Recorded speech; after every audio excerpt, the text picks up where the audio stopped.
This is Brunch. Let's start off our countdown with sad news. Philippine Eagle Uswag was found dead at the Sea of Pilar, Cebu. The Philippine Coast Guard, the Philippine Eagle Foundation, and volunteer retrieved Uswag's carcass on Saturday after 2 days of search and recovery operations. Experts believe the Philippine Eagle died of drowning. The full necropsy report of Uswag has yet to be released. Uswag was freed from captivity and into the wild in Leyte last month. Actually, I was reading it. Meron namang report na tinignan, wala daw bibigan, pellets, or tama ang sa katawan sa uswag. Walang broken bones. He died of drowning. He was found floating in algae and water daw. So itong latest mga southwest monsoon daw, siguro nung lumilipad siya, bata pa kasi si uswag is only 3 years old. Yeah. He lost his bearings daw during flight, 'di ba? Kasi sa mga hangin, and apparently he just crashed and then he drowned. Yes. Oo. And for context po, ang mga eagle, they live long, but apparently when they reach a certain age, they have a choice to either just die already or they transform into the next or last phase of their life. 'Di ba kasi pag manonood ka ng movie, yung may mga athletes or may mga sundalo na pag gusto mo maging reborn, like an eagle ang term, they go to a mountain, tapos mag-hibernate, pagbalik, bagong fighter, bagong athlete na siya. Yung pala kasi ang eagle, when they choose not to die, when they choose to be reborn, ang gagawin nila, they will peck daw a stone sa mountain as hard as they can non-stop para malaglag yung beak nila. Panalaglag daw yung beak nila, another beak comes in and it's very painful and sharper. Pag sharp daw ang beak niya, he will remove all his feathers kasi new ones will grow. But si Uswag is 3 years old. He was released kailan lang. And yun, he drowned dahil na wala. Actually, ito, last June 28, Yeah. The juvenile eagle was one of the 2 released in Leyte.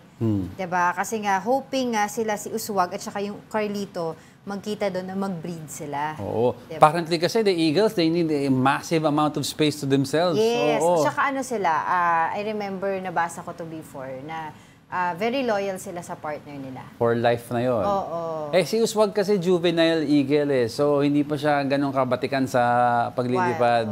So siguro, hindi naman siguro, verified na nawala siya during the southwest monsoon. Tas si Brown. Kasi may, may signal siya, di ba? May GPS, may tracker siya na nakita na he was at sea for a long time. Nung nakita nila si Uswag, ayun na, nalunod na. So, sayang naman. Of course. We were rooting for him na mapadami sila sana sa area na yan. Sayang. Oo.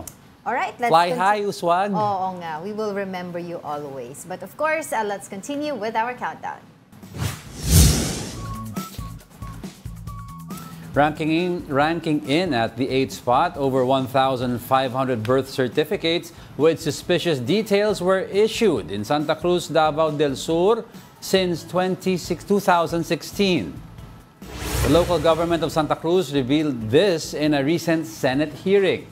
Santa Cruz's legal officer, Attorney Rayonel Cabardo, said these birth certificates have no Filipino parents and their surname resembles to suspended Bamban Tarlac Mayor Alice Go.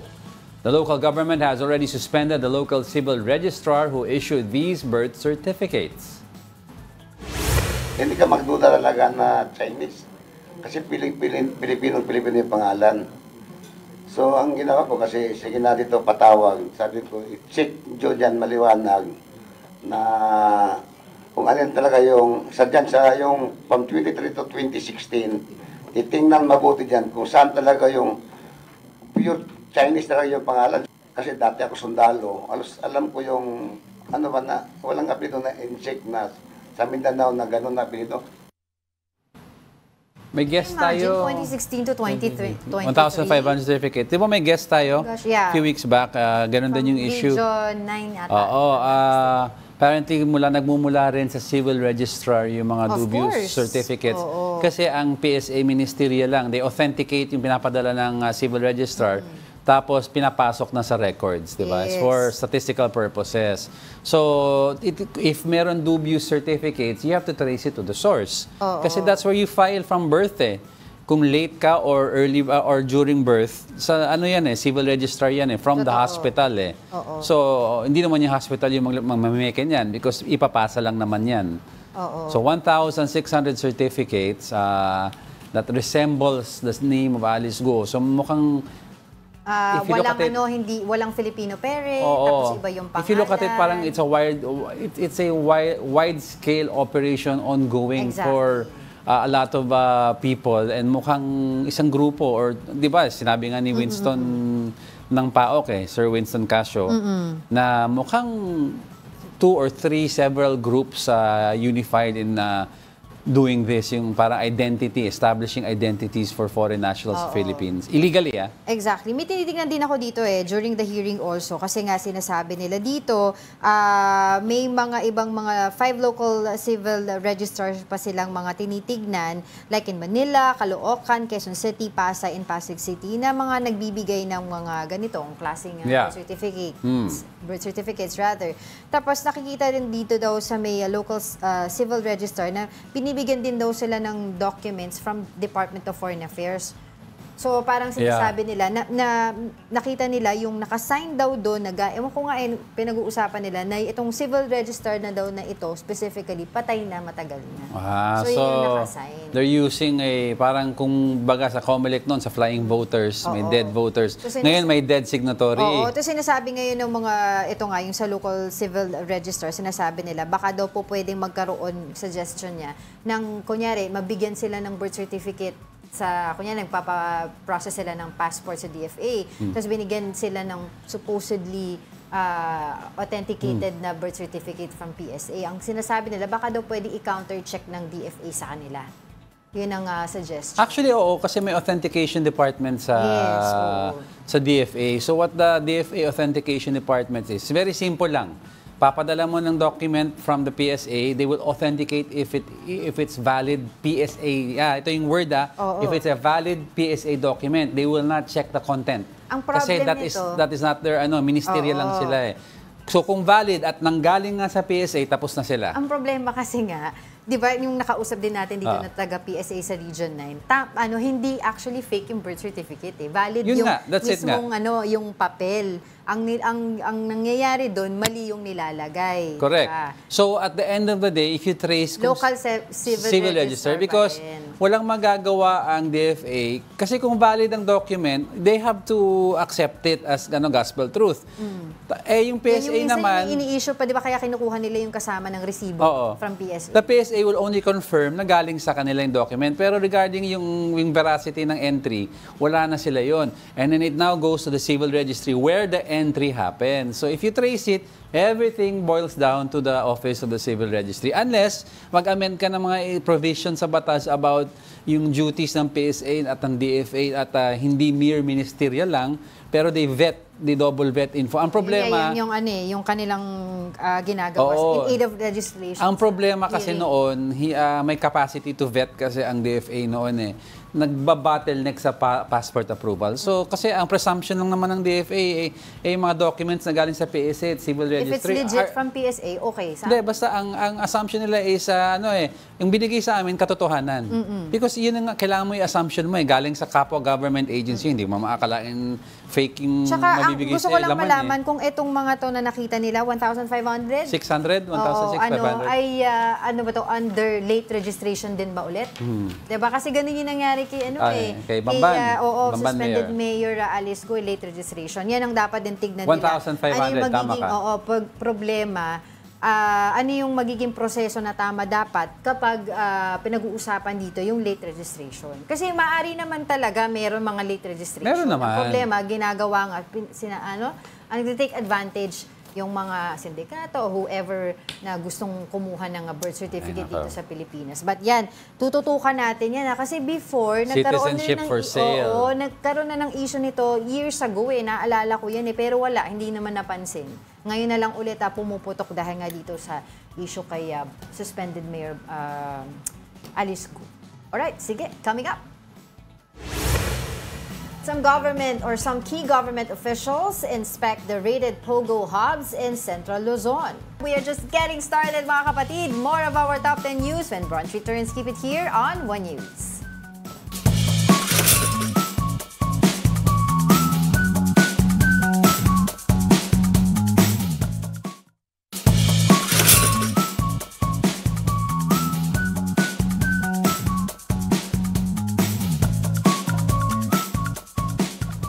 morning. You're still watching Brunch here on One News. Good morning sa lahat ng mga viewers natin. Si Gary Field, Sam Pokemon Go, si Vlad.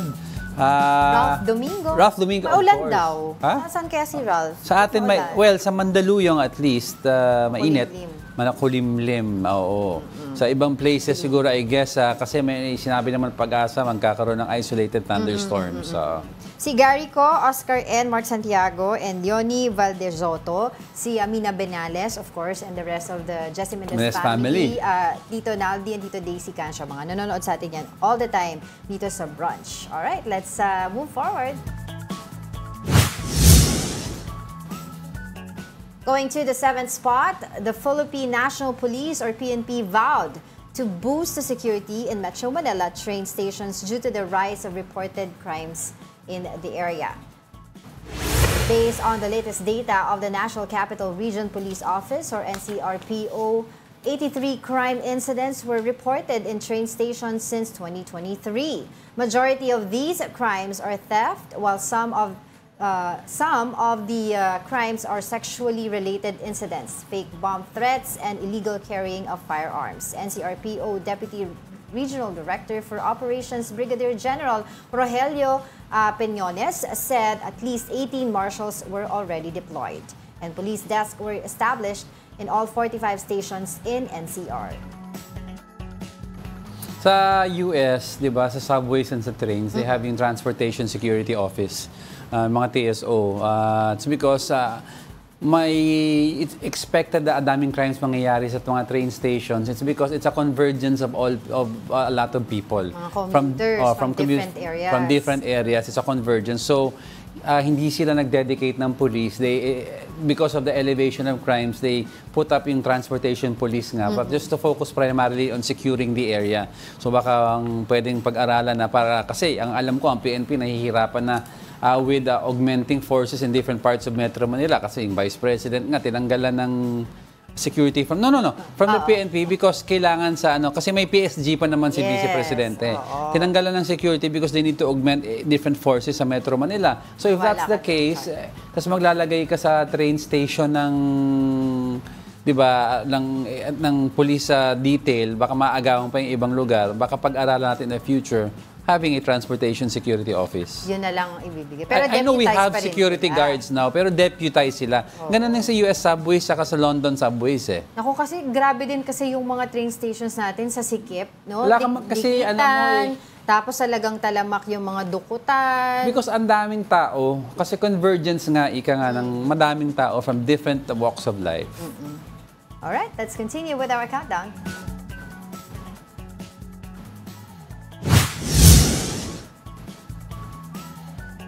Coming in at top 6, China is apparently building an artificial island on Subi or Zamora Reef near Pag-asa Island. Buildings, aircraft, hangar, runways, and other infrastructure were seen in the area. Chinese warships were also spotted around the island. The Philippine Coast Guard maintains that these sandy cays are within our territory. As far as the Philippine government is concerned, we are still ensuring na mapapatulyahan natin ito. Wala pa namang katotohanan yung sinasabing Chinese have already taken control of this sandy case. Ilang beses natin pinag-usapan yan dito ng kung gaano ka-importante sa atin ng Sandy Cay na hindi maokupahan ng Chinese vessels dyan dahil nga, di ba? Dahil pagka nakuha nila yan, lagot tayo. Yan ang lagi natin pinag-uusapan dito. But we've seen nga dun sa mga aerial shots nila na dun sa may Pag-asa, sa may Subi Reef, nakita naman natin kung gaano kalawak na yung reclamation efforts ng Chinese. Look at the structure and architecture of the China, building. rather. No? Yung buildings nila are very similar to that of Pogos. Yung sa Pampanga Pogos, yung structure and design ng buildings. Tapos nakita mo yung runway ng airport nila. Parang, wow, ang ganda naman, modern, parang mas malawak pa sa runway natin sa, NAIA eh. Oo. Dami, tsaka 30 plus ba o 30 lang? I don't Chinese think this is vessels just- yung nakita nila dun. I don't think this is just basic reclamation kasi No. if you have buildings of these sizes, nakikita mo kasi, di ba, parang massive IT buildings. Tapos and di ba dito din ata yung, if I'm not mistaken, yung water piping I was system. going to that. Ay, Oo. sige, go ahead. I'm just saying lang, I wanted to say, if you have big buildings, for sure may sanitation, which leads to which what you're saying, Oo, yung yung- piping. Oo, yung Oo. pipeline So, system matagal na nila, tong nakasilaki ginagawa. daw ng Quezon City. Oh, matagal na to ginagawa. Matagal na talaga. Oh. Ano nangyari? Tapos yun nga, kasabay nga nung aerial survey na ginawa ng BFAR, nagkaroon din sila ng pag-distribute ng mga free fuels dun sa mga dun sa mga mangingisda within the area. Hundreds ata yung mga nabigay nila. They were able to give 6.9 tons of fuel dun sa mga mangingisda dun. But doing that, nakabantay daw yung mga Chinese Coast Guard sa ginagawa nila. And during yung mga aerial at saka iba pang mga ginagawa nilang inspection doon, nagkaroon na rin ng radio challenge from Chinese vessel, paulit-ulit. Hindi tayo nagpaalam kasi. Paalam kayo. Yun, no? So, well, ito yung nga yung nakikita natin, yung update natin sa kanila sa ginagawa dyan sa may Pag-asa Island, which is, alarming na di ba? Tagal na natin pinag-uusapan yan eh. May isang buong hub doon that resembles yung mga IT hubs natin or PESA zones natin sa area na yan. Totoo. Laki na eh. So, bakit? I don't know. Ayoko minute ulo kasi Tinitignan. masaya ang weekend. Oo. Malungkot na masaya ang weekend. So, ayoko nang dagdagan. Totoo. Doon sa ginagawa nilang pag-distribute ng mga fuel sa mga mangingisda doon, yun nga nakabantay yung mga Chinese vessel doon. Kasi siyempre, tinitignan nila kung ano yung binibigay, kung meron bang construction materials yan, ganun sila. Diba? Pero so far, since they announced yung fishing ban, remember, meron silang announcement about fishing ban para daw ma-recover yung marine life, etc.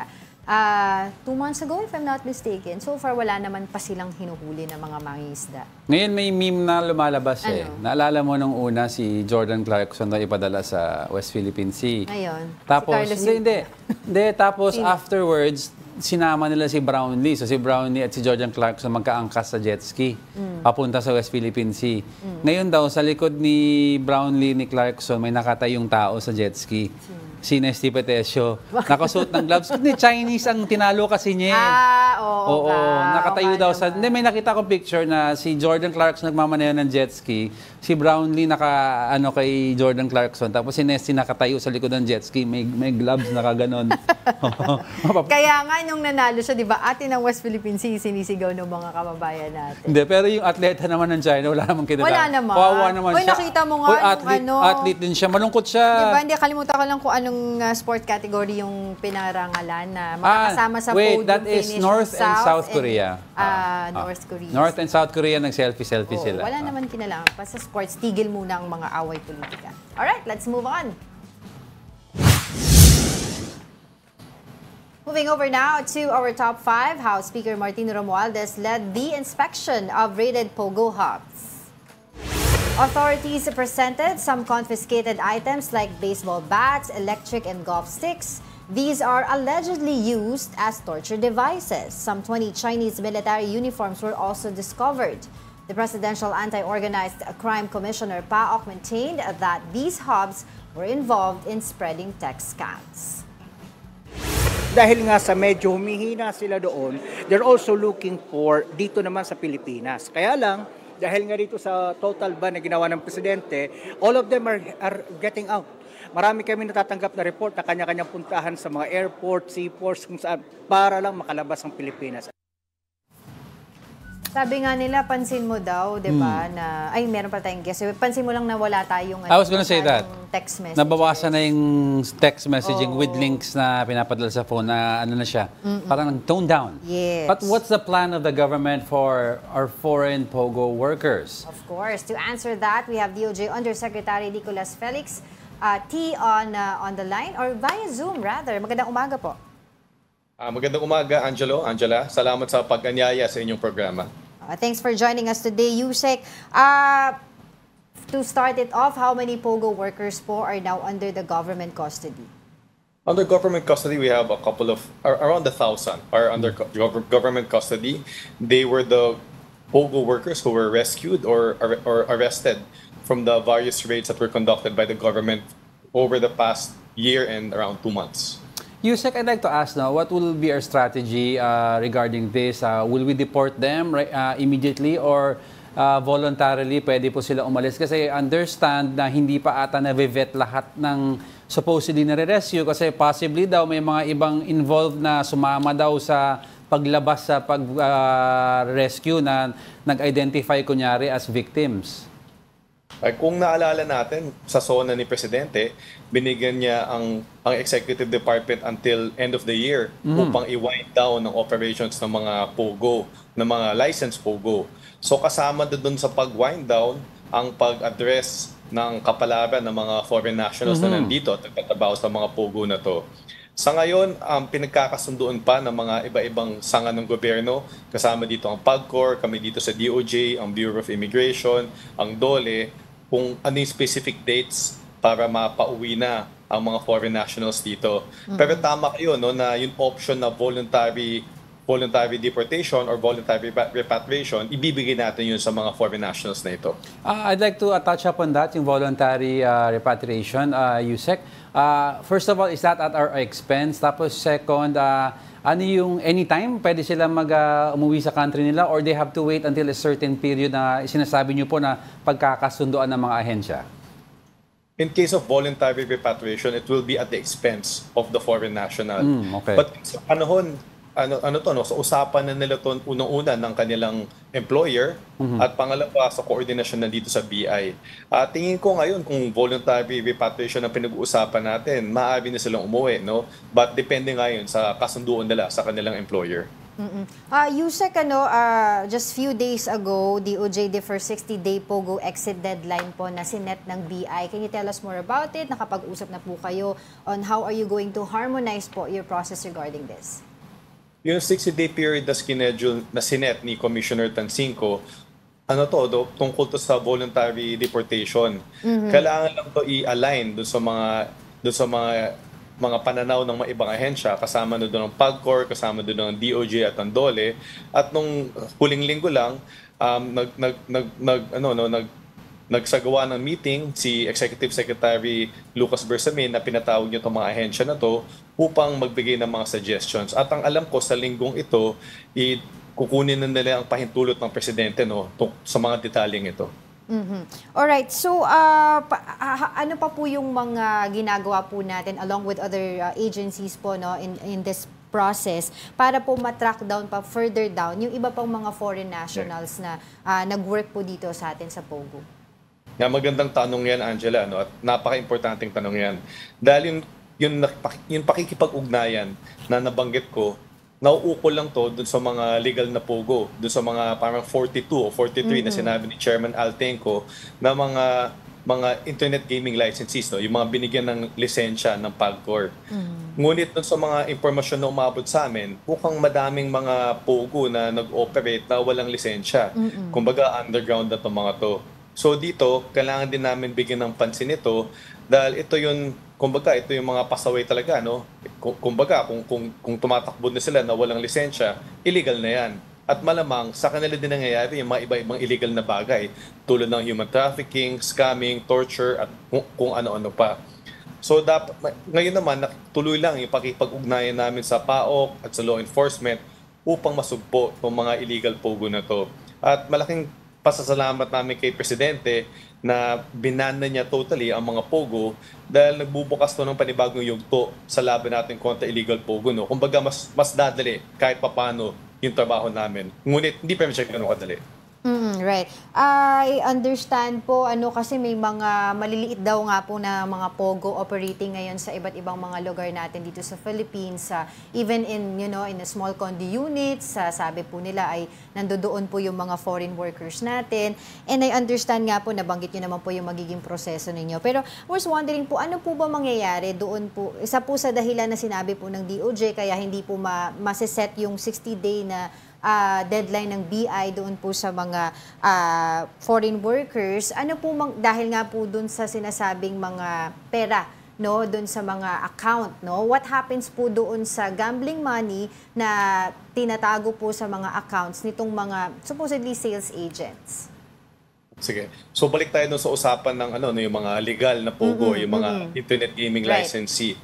I mean, sinabi nga ni Presidente, winding down period until December 31, isang aspeto lang ng winding down yung kalagayan ng mga empleyado eh.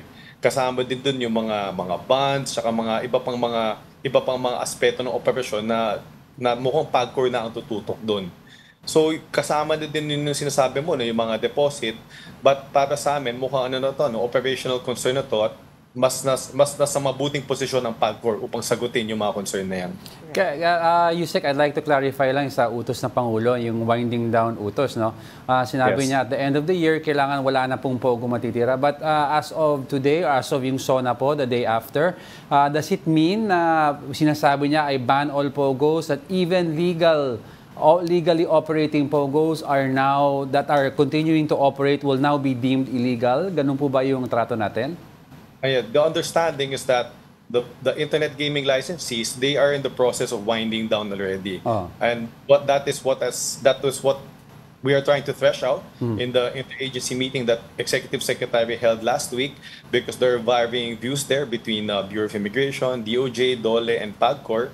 So hopefully, there are proposals that will be raised to the President, I believe, within the week, and hopefully, any concerns over that will finally be aligned. Okay. Kasi Yusek, I'd like to ask lang, kasi may mga nag-ooperate pa ata daw ng mga legal pogos na nag-online pa rin. So madami po nagtatanong, as of now po, they're still allowed to go online during this winding down period? That is what has to be clarified. Whether or not the winding down period means that they should just simply undergo the process of liquidating, of finishing their Yes. operation, or if they can still operate during this winding down period. Okay. Oo, kasi 'di ba parang intindi po natin kasi sa SONA ni Pangulo talagang 'di ba as of today nagsabi niya 'di ba pogos are banned. So dapat po sarado na sila, wala nang winding down, 'di ba po, Yusek? Hopefully, mabigyan ng clarity ang ano na yan, ang tanong na yan. And meron ka pa bang No, I'm good. Oo, sige po. Siguro po makipag-ugnay na rin po kami ulit sa inyo with regards to iba pa po naming update tungkol po dito sa Pogo. With that, maraming salamat po sa inyong oras, Okay, thank DOJ you. Undersecretary Nicolas Felix. Thank you din. Mas limuot na discussion yung winding down kasi winding down is either until December pwede mag-operate Oo. or close na kayo after the SONA pero you're allowed until December to leave the premises and withdraw all the money. So, Actually, nakalimutan ko itanong sa kanya. Yan na naman ako sa utak ko. Yung tungkol sa IGL and yung mismong Pogo. Kasi nagkakaroon sila ng usapin dyan. no, diba? sabi naman niya they're still threshing it out kasi and then they will give it to the president para ma-finalize daw lahat. Pero Right. as of now daw medyong hindi pa masyadong clear. Oo, So give them time. kailangan daw talaga medyong choreographed yung proseso ng yung mga agencies behind these operations like DI, DOJ, PAOK, etc. Correct. All right.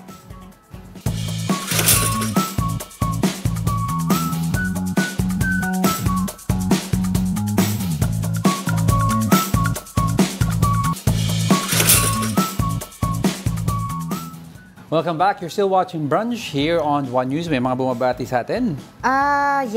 Si Mark Santiago, of course, Daisy Cancio. Hello, Mark yun na nga. Si Gary Co Oscar at saka si Leonie Valdezotto. Si Gina Villa at saka of course, si Alex Fuentes, si Ralph Domingo. Yan yung mga regulars. Oo, sila. Sam Pokemon Go and Gary. Yan si Ralph, very keen to detail yan eh.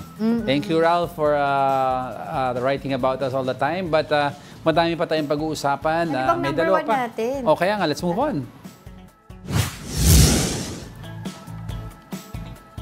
On our top two, PNP Chief Romel Marbil commits to reinstate at least the police escorts trusted by Vice President Sara Duterte. Marbil vowed to redeploy those who are from Davao that Duterte is comfortable with. This comes after Senators Ronald De La Rosa and Robin Padilla grilled Marbil on the recall of Duterte's PNP security detail. Marbil reiterated that there was no political pressure behind his move and that he only wanted to professionalize the PNP. He added that Duterte was not facing any threat as she is being loved by her people. There's a difference between a perceived threat and an actual threat. Wala po siyang threat. Wala po kami nakita. He's being loved by our people. Totoo lang, I'm so tired Tama of na yan. this security issue Alam mo, we're ng talking, Vice President. we're talking about islands being formed sa West Philippine Sea. Nanalo na tayo ng gold for 2 golds for the first ever in Olympic history. Diba? So, ang importante doon, wala dito si Vice President Sara Duterte, umalis siya nung kasagsagan ng bagyo. Nung Typhoon Karina, wala siya. Pero, 'di ba, sabi naman ng kanyang team, okay na daw yung kanilang response Basta for para context sa mga lang ha, kababayan. hindi ibig sabihin Kasi feeling ko na divert yung issue Hindi, doon. tsaka hindi, ang understanding kasi ng marami, if you read social media, ang understanding kasi ng ibang taga-SOCMED universe, tinanggalan mo talaga totally ng bodyguards ng Vice President. Hindi, meron pa siya. Madami siyang bodyguards pa from... Wala lang yung mga naging paborito Hindi. niya, matagal na sa In other kanya. words, from the Presidential Security Group, Yes. madami pa po siyang bodyguard. Ang tinanggal lang from the PNP side. Oo, nalaman tuloy, di ba, na meron pala siyang mga matagal ng bodyguard na hindi naman pala dapat. Dapat. Usually kasi 'di ba para daw yung familiarity, Oo. walang Kasi nag-rotate yan. Ang tinanggal lang yung PNP side, hindi po yung may PSG pa rin. Oo. May PSG Well, in fairness ban. naman sa kanya, sinabi niya dun sa kanyang letter, 'di ba, open letter kay PNP Chief Marbil, sinabi niya makakapagtrabaho siya kahit wala siyang security details. Yun ang sinabi niya. Kaya lang ayaw lang daw niya na naririnig na nagsasabi itong si PNP Chief Marbil na hindi daw tungkol sa politika yung pagtanggal ng kanyang mga security. Pero yun nga, lumabas tuloy, nagkaroon ng usap-usapan. But ilan ba yung kay VP Lenny ba, ilan ba yung naging security niya noon? Parang diba? sinabi ng grupo nila. Sabi nila, nung 2016, ready tayo. Nung 2016, 108 yung kanyang, kanyang security. That was the highest that it has reached during her time as Vice President. No? Tapos, nung 2020, na-reduce yun sa 83. Tapos, natapos ang kanyang panunungkulan bilang Vice President, 78 na lang. Diba? So, hindi naman daw yung naging issue sa kanila. Oo. They never complained about it. Aside from yung PNP na na-remove, may 100 plus pa ata from the Presidential Security Group eh. Kasi ang main purpose ng PSG is to secure the President and the Vice President. For life, ha? Kahit mag-retire na sila. Si Pangulong Duterte, former President Duterte, still has PSG detail by him. For context, ang tinanggal lang po, PNP. Yun nga. Tapos, ang tawag dito, nasabit pa yung issue na yan doon kay Vice President Sara Duterte na kanyang mga security dahil nga ginril kahapon sa Senate hearing. Si Marbil, si General Marbil. Ginril siya nila Senators Bato de la Rosa at saka ni Senator Robin Padilla. During the hearing para sa... Akin lang, pwede ba itigil lang natin yan about escort pinag-uusapan, madami ng... Okay, understand, noted na yan. Madami pang issue. At saka dapat ang titignan din dito ng PNP, yung mga ibang mga PNP officials or officers na nagmo-moonlight ng mga security details ng mga mayayaman or makapangyarihan ng mga individuals. Diba, ang dami nag-viral this last 2 years na naglalabasan ng mga PNP pa rin na hindi na umalis mula eleksyon, nagbabodyguard pa rin. Oo, diba? Yun ang din. Ayusin nyo rin yung baha. Mga pamilya walang food, ayusin nyo yan. Grill kayo ng grill dahil sa bodyguard. Totoo. Pero ito, ano bang number 1 natin? Tama kaya ang hula ng ating mga kabronchies? Uy, he's All back! for you, Diego. He's back! Coming back to the top spot is Pastor Apollo Kibuloy. Members of Kibuloy's Kingdom of Jesus Christ cried foul over the Philippine National Police serving of arrest warrant against their leader last June. However, PNP insisted that KOJC members should hand over Kibuloy to the authorities. Here's the report.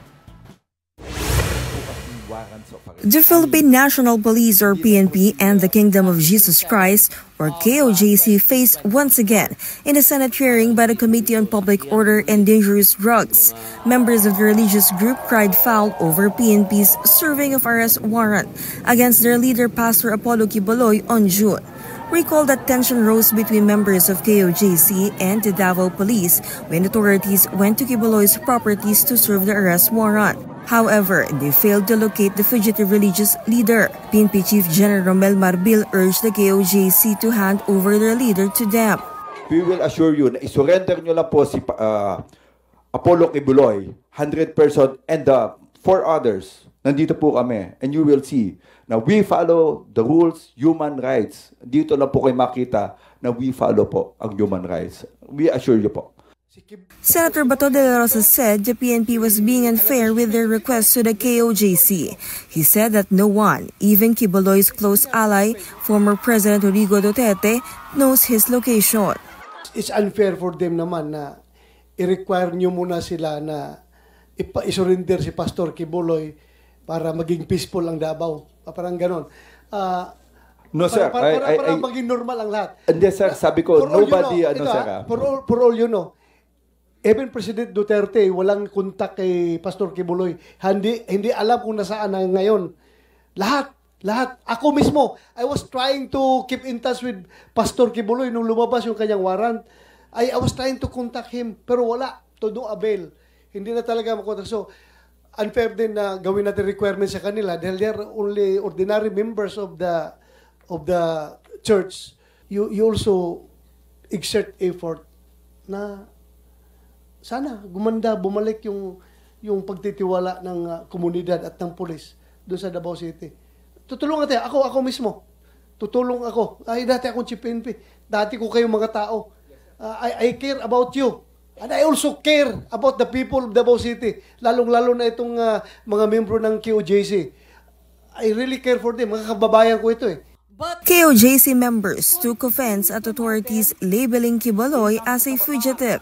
They said Kibuloy is not evading authorities because he is not a convict. Ilang beses sila nagbigay ng warrant of arrest para sa inosenteng tao at hindi pa convicted. Hindi siya fugitive kasi hindi siya nag-escape sa law. Huwag yung tatawagang fugitive yung hindi nag-escape sa law. At pastor siya. But their cries did not convince Marbil. They refuse to surrender. That's what we call them, fugitives of the law. KOJC also told the PNP to ask permission from them or from former President Duterte before implementing a warrant of arrest against Kibuloy, but PNP rejected this call. Alam naman ng PNP, marami matatalino naman sila. Before sana sila pumunta doon or kung kailangan na sikreto, at least ang warrant of arrest kasi tao ang hinahanap. At saka kung nasa building siya, hindi po pwede na pasukin mo agad ang building. Magpaalam ka muna dun sa may-ari. Kung ito susundin po namin, kung ito gagawin, wala na po kami mahuli na warrant of arrest sa mga tao natin. Wala na po kami mahuli mga kriminal kung i-announce namin sa publiko na huling ka namin. Kibuloy has yet to resurface to the public as he is facing charges of sexual abuse and trafficking. For News 5, Camille Samonte, We Are One News. You Namangha know what? I am beyond words. Hindi, namangha ako sa sinabi, he is not a fugitive from the law. How they, well, alam mo, this is... the Could law, you imagine lang, hypothetically, if the PNP accepts this, na he's not a fugitive from the law? Di lahat na lang ng may kaso na as grave as kay Apollo Kibuloy, hindi fugitives. Saka gusto ipapaalam muna sa kanila. Yung president na hindi mo kailangan sumuko, hindi ka pa fugitive. Oo. Kaya nga he's being asked to face his detractors or the courts para mag-declare guilty or not guilty. Magharap ka, guilty or fight out your case legally. Hindi nga daw magiging patas dito sa Pilipinas hanggat ang presidente ay si Bongbong Marcos. You're preaching the Bible. And then Jesus Christ was unfairly persecuted. He was unfairly persecuted. He was even pinako sa cross si Jesus Christ for things he did not do. Di ba? He was accused of being a false king. But he still went through the motion of submitting himself to the people. Pontius Pilate, he went through that motion. And then, anointed Son of God. And he was executed for a case that he was not convicted of. Di ba? So if Pastor Apollo Kibuloy or Apollo Kibuloy believes that he is the Son of God, then why doesn't he submit himself to authorities? fight your case Ano out yan? legal. Ito ba ang tinuturo mo sa mga tao mo na Followers. 'di ba nasa Bible din, you submit to the leaders of the land because these leaders of the land were justly appointed by God Exactly. for a reason. Basta ako, I'm beyond words on how they, interpret the law. Hindi siya fugitive, saka pwede yung ba? magpapaalam pa yung PNP sa kanila. Kasi Paano yung mama na naggano nung pandemic, yung nagnakaw ng tatlong lata ng sardinas, sumuko, Oo. nakulong. Ito Diba? nga, sinasabi nga nung legal, itong lawyer nila, si Attorney Torion, na yung criteria daw for determination na kung sino yung top 10 wanted persons, diba, governed by the NAPOLCOM, sabi niya ganun, is illegal and should be reviewed. Kasi sabi niya, kinompare niya yung situation to former Bayan Muna representative, party list representative Satur Ocampo, and ACT Teachers Party List Representative Franz Castro. Naalala mo, meron sila recent na ng Supreme Court sa kanila na guilty sila, tama ba? Found guilty of child abuse by the court in Tagum City.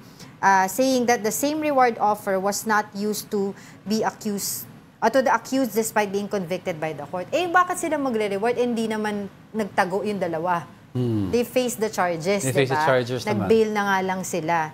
So, hindi parang naman yun para ikumpara yun doon sa nangyari. Itong isa, nagtatago. Lastly, he's not escaping the law. Asan siya?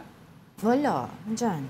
Huwag kang magalit. Yung Hindi, napaka-skewed ng... yung high blood medicine, paki-ready po. Napaka-skewed ng argument, that argument that he's not a fugitive, di ba? Tama naman si General Marbil sa sinasabi niya eh.